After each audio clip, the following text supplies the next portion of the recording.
คือวันนี้พรุ่งนี้และเมื่อวานนั้นจะมีบ้านใด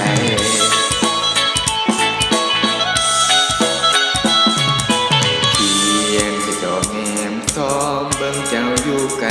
ไกลหัวใจอ้ายนี้ก็มีแหงผู้เจ้ามีเขา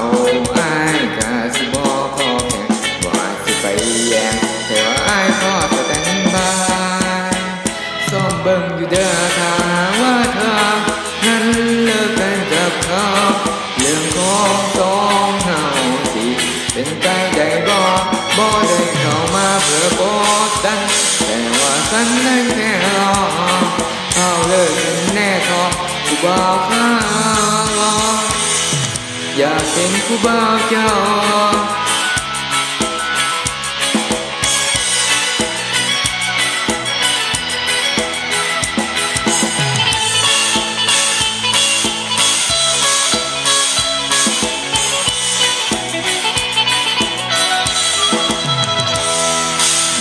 ที่มีการนั้นบอกหมู่เจ้าน่ะคิดยังไง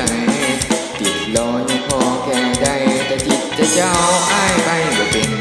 จะเป็นใจดอกใบปิญญาหมู่แต่ว่าเอามาง่าย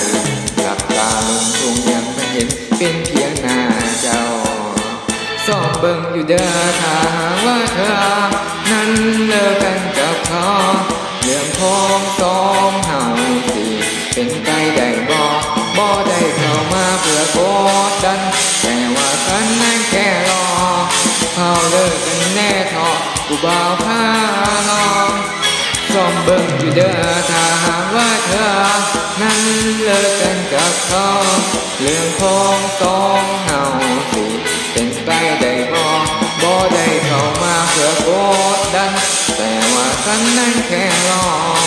เขาเลิกกันแน่ทอผู้บ่าวพาลองอยากเป็นผู้บ่าวเจ้า